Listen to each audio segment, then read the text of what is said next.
Visakha steel ప్లాంట్ను ప్రైవేటీకరించకూడదని సొంత గనులు కేటాయించాలని కోరుతూ విశాఖ జీవీఎంసీ గాంధీ విగ్రహం వద్ద ఆదివారం విశాఖ డైరీ ఎంప్లాయీస్ యూనియన్ నిరవధిక సమ్మె కార్యక్రమం చేశారు. ఈ కార్యక్రమంలో భాగంగా స్టీల్ ప్లాంట్ ప్రైవేటీకరణ చేయకూడదని పలు నినాదాలు చేశారు. కార్యక్రమంలో భాగంగా సిఐటియు జిల్లా కమిటీ సభ్యులు GTK Prakash, Visakha dairy employees union general secretary Ramana మాట్లాడుతూ దశాబ్దాల చరిత్ర గల విశాఖపట్నం స్టీల్ ప్లాంట్ను ప్రైవేటు పరం చేయడం ఎంతవరకు సమంజసమని, కాంట్రాక్టు కార్మికులను తొలగించడం సమంజసం కాదని అన్నారు.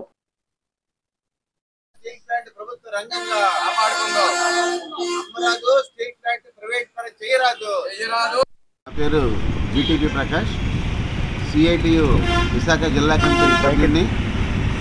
ఈరోజు విశాఖ స్టీల్ ప్లాంట్ని ప్రైవేటు పరం చేయరాదనేటువంటి దీక్ష విశాఖ నడిబొడ్డులో జీవీఎంసీ వద్ద 1504వ రోజు. స్టీల్ ప్లాంట్ కార్మికులు చేస్తున్నటువంటి ఈ దీర్ఘకాల పోరాటానికి విశాఖ డైరీ ఎంప్లాయీస్ ఈరోజు మద్దతు తెలియజేయడానికి ఈ దీక్షలో కూర్చున్నారు. విశాఖపట్నం స్టీల్ ప్లాంట్ అనేది మొత్తం భారతదేశంలో ఉండేటువంటి అత్యాధునిక స్టీల్ ప్లాంటు, అట్లాగే భారతదేశంలో తీర ప్రాంతంలో ఉండేటువంటి ఒకే ఒక స్టీల్ ప్లాంటు, ఆంధ్రప్రదేశ్ రాష్ట్రంలో ఉన్నటువంటి భారతదేశానికి గర్వకారణమైనటువంటి స్టీల్ ప్లాంట్ ప్రభుత్వ రంగ సంస్థ. విశాఖపట్నంలో ఉన్నటువంటి 23 ప్రభుత్వ రంగ సంస్థల్లో విశాఖపట్నం స్టీల్ ప్లాంట్ తలమానికంగా ఉన్నది. విశాఖపట్నం స్టీల్ ప్లాంట్ ఏర్పాటుకి 32 మంది విశాఖ పౌరులు వాళ్ళ ప్రాణ త్యాగంతో జయాంధ్ర మూవ్మెంట్ సందర్భంలో చేయడం ద్వారా సాధించిన విశాఖపట్నం స్టీల్ ప్లాంట్ని ఈరోజు కేంద్రంలో ఉన్నటువంటి బీజేపీ ప్రభుత్వం ప్రైవేటు పరం చేయాలని 2020 సంవత్సరంలో నిర్ణయం చేసింది. కానీ గత 5 సంవత్సరాలుగా కాంట్రాక్ట్ కార్మికులు, పర్మనెంట్ కార్మికులు, విశాఖ జిల్లా శ్రామిక వర్గం మద్దతు చేస్తున్నటువంటి పోరాటాల వలన ఈరోజు కూడా విశాఖపట్నం స్టీల్ ప్లాంట్ ప్రైవేటు పరం చేయకుండా ప్రభుత్వ రంగంలో కొనసాగించాల్సిన పరిస్థితి వచ్చింది.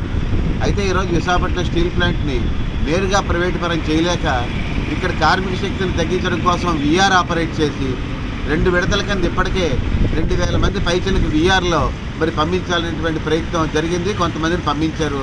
అదేవిధంగా వందలాది మంది కాంట్రాక్ట్ కార్మికులు కూడా తగ్గించేశారు. విశాఖపట్నం స్టీల్ ప్లాంట్లో ఉత్పత్తి అయ్యేటువంటి స్టీలు ఇతర స్టీల్ ప్లాంట్ల కంటే మెరుగైనదైనప్పటికీ విశాఖపట్నం స్టీల్ ప్లాంట్ ఉత్పత్తి వ్యయం అనేది కేవలం ప్రభుత్వ విధానాల వలన, దీనికి ఉక్కు గనులు కేటాయించకపోవడం వలన ఖరీదు పెరుగుతున్నది.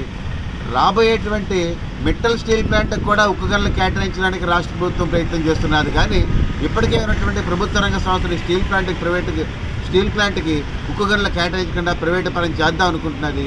విశాఖపట్నం స్టీల్ ప్లాంట్ కోసం సుమారుగా 32 గ్రామాల జనాలు వేలాది ఎకరాలు త్యాగం చేసి సాధించినటువంటి స్టీల్ ప్లాంట్ ప్రైవేటు పరం చేస్తామంటే విశాఖ శ్రామిక వర్గం చూస్తూ ఊరుకోదు.